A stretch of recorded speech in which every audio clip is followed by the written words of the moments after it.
प्यारे साथियों और मित्रों, आज है 6 सितंबर और 6 सितंबर को जो भी राष्ट्रीय अंतर्राष्ट्रीय घटनाएं हैं उन्हें एक एक करके हम अध्ययन करने वाले हैं, देखने वाले हैं कि वो किस प्रकार हमारी परीक्षाओं का बिंदु हो सकते हैं। ठीक है, तो आइए एक एक बिंदु करके हम देखते हैं, उनको समझते हैं और उनको सॉल्व करते हैं। ठीक है, सबसे पहले पिछले सेशन का जवाब दे दीजिए। हमने आपसे पूछा था माई IAF किसके द्वारा शुरू किया गया, तो जवाब देना था BSF, Indian air force, Indian army या यूपी पुलिस। तो इसका जवाब था इंडियन एयरफोर्स द्वारा शुरू किया गया माई IAF ऐप, है ना। अगला ब्रिक्स, ब्राज़ील, रसिया, इंडिया, चाइना और साउथ अफ्रीका सबसे अंत में जुड़ने वाला देश है। चलिए बताइए कब जुड़ा था। रूस की अध्यक्षता में 5वीं ब्रिक्स संस्कृति मंत्रियों की बैठक आयोजित की गई। 5वीं ब्रिक्स संस्कृत मंत्रियों की बैठक में केंद्रीय संस्कृत और पर्यटन राज्य मंत्री प्रहलाद सिंह पटेल द्वारा भारत का प्रतिनिधित्व किया गया। बैठक के प्रतिभागियों ने ब्रिक्स देशों में सांस्कृतिक क्षेत्र पर महामारी की स्थिति के प्रभाव पर विचार विमर्श किया। साथ ही इसमें ब्रिक्स के भीतर संयुक्त सांस्कृतिक ऑनलाइन परियोजनाओं के संभावित कार्यान्वयन पर भी समीक्षा की गई। देखिए, इसमें चीन सदस्य होने के बाद भी चीन ने, आपको जान के हैरानी होगी कि इसमें पार्टिसिपेट नहीं किया। उसे पता था कि इसमें उसकी दुर्दशा होनी है, इसलिए उस सदस्य के रूप में नहीं आया। रूस, भारत, चीन और दक्षिण अफ्रीका इसके सदस्य देश हैं। चलिए अगला देखते हैं। यस, भारतीय रिजर्व बैंक द्वारा प्राथमिकता प्राप्त क्षेत्र उधार दिशा निर्देशों, जैसे प्रियोरिटी सेक्टर लैंडिंग की व्यापक समीक्षा की गई। PSL दिशा निर्देशों की समीक्षा उभरती राष्ट्रीय प्राथमिकताओं के साथ संरेखित करने और समावेशी विकास पर गहन ध्यान केंद्रित करने के लिए की गई। नए दिशा निर्देश ऋण की कमी वाले क्षेत्रों में ऋण गति को बेहतर करने में सक्षम होंगे और छोटे और सीमांत किसानों और कमज़ोर वर्गों को उधार देने में वृद्धि करेंगे। साथ ही यह नवीकरणीय ऊर्जा और स्वास्थ्य बुनियादी ढांचे के लिए ऋण को बढ़ावा भी देगा। कुल मिला के सवाल कहाँ बनेगा वो देखिएगा। प्रायोरिटी सेक्टर लैंडिंग किसके द्वारा प्रारंभ किया गया, तो RBI के द्वारा शुरू किया गया। किन क्षेत्रों के लिए किया, तो ऋण की कमी वाले क्षेत्रों में ऋण गति को बेहतर करने के लिए। अब कहेंगे ऋण की कमी किन क्षेत्रों में होती, जहाँ पर NPA यानी कि नॉन प्रॉफिटेबल अकाउंट होते हैं, जिनमें कोई पैसा नहीं जमा होता है, वो बैंक ऋण लेके भाग जाते हैं, तो वहाँ बैंक ऋण भी नहीं देती। ठीक, ऐसे लोगों को तो वहाँ पर ऋण की सुविधा उपलब्ध कैसे कराई जाए ताकि लोगों को जीवन यापन में उचित अवसर मिल सके। RBI के 25वें गवर्नर हैं शक्तिकांत दास। मुख्यालय है मुंबई। 1 अप्रैल 1935 को इसकी स्थापना हुई थी कोलकाता में। वर्तमान में मुख्यालय मुंबई में है। अगला देखिए। पंजाब सरकार ने राज्य में हरियाली बनाए रखने और पंजाब में पर्यावरण संरक्षण के लिए आई रखवाली ऐप को लॉन्च किया है। इस ऐप को राज्य सरकार विकसित पंजाब में पर्यावरण को बनाए रखने और प्रक्रिया में लोगों के हितधारकों को जोड़ कर रखने के प्रयास के तहत किया गया है। ठीक, पंजाब के मुख्यमंत्री हैं कैप्टन अमरिंदर सिंह और राज्यपाल हैं BP Singh Badnore. Yes, UNEP launches green nudges program for universities. देखते हैं क्या है। संयुक्त राष्ट्र पर्यावरण कार्यक्रम द्वारा एक नया प्रकाशन the little book of green nudges जारी किया गया है। यह नया प्रकाशन दुनिया भर के लगभग 200 मिलियन छात्रों को पर्यावरण के अनुकूल आदतों और हरियाली जीवन शैली को अपनाने के लिए प्रोत्साहित करने के लिए लॉन्च किया गया है। ठीक, संयुक्त राष्ट्र पर्यावरण कार्यक्रम के कार्यकारी निदेशक है इंगर एडरसन। अब आपसे फिर वही पूछेंगे, सवाल क्या बनेगा। सवाल बनेगा the little book of green का संबंध किससे है, तो पर्यावरण संरक्षण कार्यक्रमों को लेकर है। चलिए अगला देखते हैं। International day of charity. संयुक्त राष्ट्र द्वारा हर साल 5 सितंबर को वैश्विक स्तर पर अंतर्राष्ट्रीय चैरिटी दिवस मनाया जाता है। इस दिन को स्वयंसेवी और लोक हितैषी कार्यक्रमों के माध्यम से दूसरों की मदद करने के लिए दुनिया भर के लोगों, गैर सरकारी संगठनों और हितधारकों को संवेदनशील बनाने और जुटाने के लिए मनाया जाता है। साथ ही यह दिन मानवीय संकटों और राष्ट्रों के भीतर और मानवीय पीड़ा को कम करने में दान द्वारा निभाई जाने वाली भूमिकाओं को भी चिन्हित करने के लिए किया जाता है। तो भैया ये है अंतर्राष्ट्रीय चैरिटी दिवस। 5 सितंबर को मनाया जाता है और 5 सितंबर को मनाया जाता है शिक्षक दिवस, यानी कुल मिला के शिक्षक चैरिटी का काम करता है ना। तो आप सवाल क्या बनेगा देखिएगा। चैरिटी दिवस कौन मनाया था? 5 सितंबर में। कौन मनाता? संयुक्त राष्ट्र संघ मनाता। किसके लिए मनाता है? तो जो गरीब और पिछड़े तबके के लोग हैं उनको मुख्य भूमिका में लाने के लिए किया जाता है। संयुक्त राष्ट्र के महासचिव हैं एंटोनियो गुटेरस। SBO टॉप क्या है देखते? West Indies cricket icon Dwayne Bravo SBO top that is SBO top sports book brand के पहले क्रिकेट एम्बेसडर बन गए।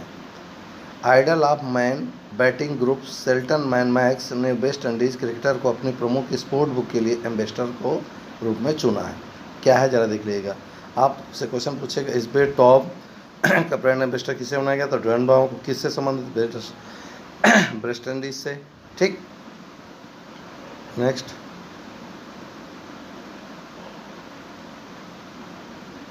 निजी क्षेत्र की जीवन बीमा company Bajaj Allianz life insurance company limited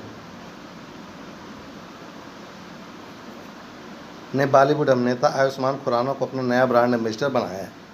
Ayushman जीवन बीमाकर्ता के ब्रांड एम्बेसडर के रूप में इसके उत्पादों के साथ साथ Bajaj Allianz life insurance company limited की डिजिटल सेवाओं का भी प्रचार करेंगे। एक लाइन में सवाल बनेगा, बजाज आलियांज ने किसे अपना ब्रांड एम्बेसडर बनाया?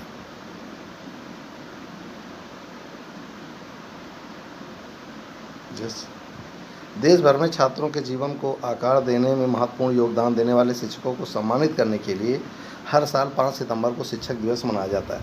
यह दिन भारत के प्रथम उपराष्ट्रपति और दूसरे राष्ट्रपति महान शिक्षाविद डॉक्टर सर्वपल्ली राधाकृष्णन की जयंती के उपलक्ष्य में पूरे देश में मनाया जाता है। इनके बारे में एक ही चीज़ कहूँगा सर्वपल्ली जी के बारे में कि उन्हें जितनी भाषाओं का ज्ञान था और जितने सीधे सरल व्यक्ति थे वो फिलहाल वर्ल्ड में मिलना संभव नहीं है। जरा सा ज्ञान हो जाने पर लोग खुद के घूमते हैं और मुझे बहुत आता, मुझे बहुत पता, मुझे सहज है। इस व्यक्ति को सारा विश्व पता था लेकिन कभी कहीं नहीं आपने विवादों में सुना होगा, है ना। चले आते हैं। असम विधानसभा ने राज्य के धरोहर स्थलों की सुरक्षा के लिए विधेयक पारित किया। क्वेश्चन क्या बन जाएगा जान गए। हाल ही में किस राज्य ने धरोहर स्थलों की सुरक्षा के लिए विधेयक पारित किया? तो असम ने किया है। ठीक, असम में ही सबसे बड़ा रोपवे पुल बनाया जा रहा है ना। कहाँ से जल्दी से बताइए कमेंट बॉक्स में।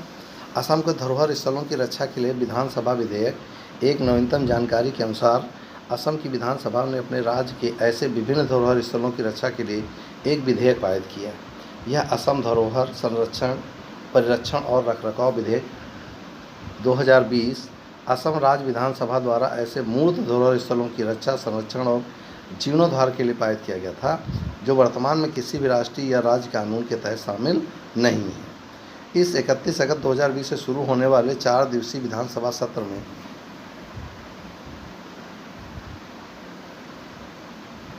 यह विधेयक पारित किया गया था। इस विधेयक के पारित होने के बाद राज्य के मुख्यमंत्री सर्बानंद सोनोवाल ने असम के समझौते के खंड 6 को लागू करने की दिशा में इसे एक ऐतिहासिक कदम बताया है। असम राज्य सांस्कृतिक मामलों पुरातत्व के मंत्री केशव महंत के मार्गदर्शन में पुरातत्व निदेशालय द्वारा इस बिल का मसौदा तैयार किया गया है। असम समझौते का खंड 6 क्या है जरा देख लेते हैं। तो ये है असम समझौते खंड 6 के अनुसार असमिया लोगों की संस्कृति, सामाजिक, भाषाई पहचान और विरासत की रक्षा और संरक्षण के लिए राज्य सरकार को ऐसे सभी संवैधानिक, विधायी और प्रशासनिक सुरक्षा सुनिश्चित करने के लिए आवश्यक कदम उठाने का अधिकार प्रदान किया जाएगा जो उचित हो। ठीक, नेक्स्ट। इस नए बिल के तहत कवर की जाने वाली मूर्त धरोहर क्या है देखिएगा।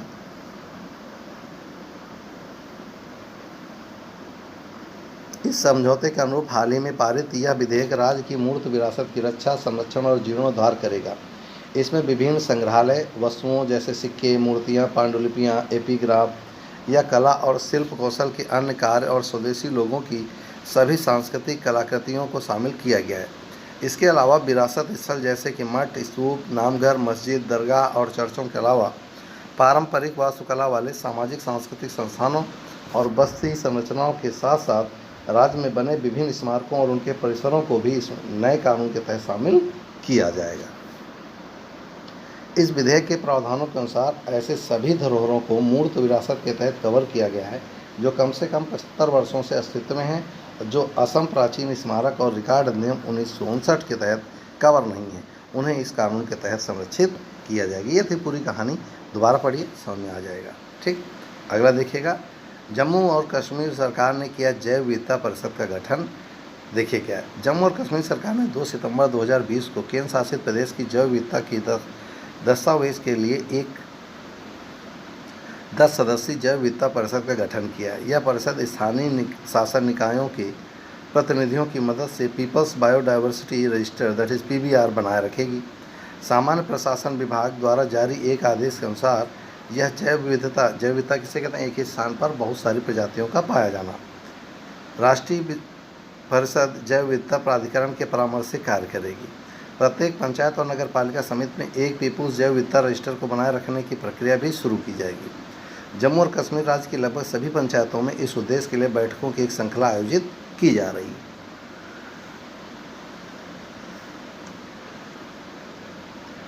अब जैव विविधता परिषद की संरचना क्या होगी, जरा वो देख लें। तो संरचना क्या है, इस जैव विविधता परिषद में 10 सदस्य होंगे, जिसमें 5 पदेन सदस्य और 5 गैर आधिकारिक सदस्य शामिल होंगे। इस परिषद की अध्यक्षता जम्मू कश्मीर के प्रधान मुख्य वन संरक्षक मोहित गेरा कर रहे हैं। जम्मू कश्मीर वन अनुसंधान संस्थान निदेशालय इस परिषद के सदस्य सचिव के तौर पर काम करेंगे। इस परिषद के अन्य सदस्यों में प्रमुख वन्यजीव वार्डन, वन विभाग के एक प्रतिनिधि और अन्य अधिकारी भी शामिल होंगे। ठीक,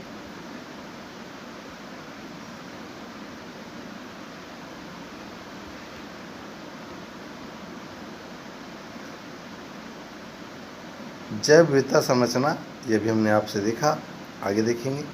इस परिषद के गैर आधिकारिक सदस्यों में पूर्व IFS अधिकारी डॉक्टर CM सेठ, डॉक्टर सुशील वर्मा, डॉक्टर अंजार खुरू, डॉक्टर ओम प्रकाश शर्मा और प्रोफेसर गीता सुम्बली शामिल हैं। इस परिषद के गैर आधिकारिक सदस्यों का कार्यकाल 3 वर्ष की अवधि के लिए होगा। जम्मू और कश्मीर जैव विविधता परिषद को इस जैव विविधता परिषद में वित्त विभाग की सहमति के बाद एक कोष निर्मित किया जाएगा, जिसे जम्मू और कश्मीर जैव विविधता परिषद निधि के नाम से जाना जाएगा। इस जैव विविधता परिषद द्वारा किए गए कार्य की निगरानी जैव विविधता समितियों द्वारा 3 स्तरों पर किया जाएगा।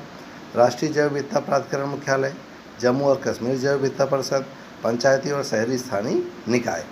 कश्मीर में ऐसी 7 ULBs को छोड़कर, जो कि संरक्षित हैं, को छोड़कर कुछ कारणों के कारण पूरी नहीं हुई हैं, सभी पंचायतों और शहरी स्थानीय निकायों में समितियों की स्थापना की जाएगी।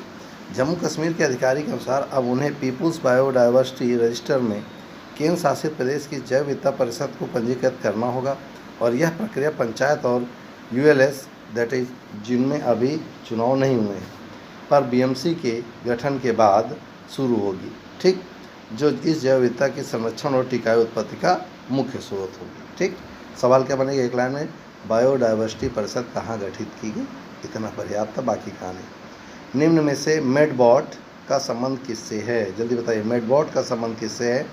केरल का एक उत्पाद, रेलवे का सर्विंग रोबोट, शुक्र ग्रह को भेजा मिशन, मंगलयान का अभियान। आपको बताना है क्या है मेडबॉट। ठीक, तो ये था हमारा सेशन। उम्मीद है आप तक पहुंच गया होगा, आप अच्छे से तैयार कर लेंगे और कमेंट्स बॉक्स में जवाब देंगे।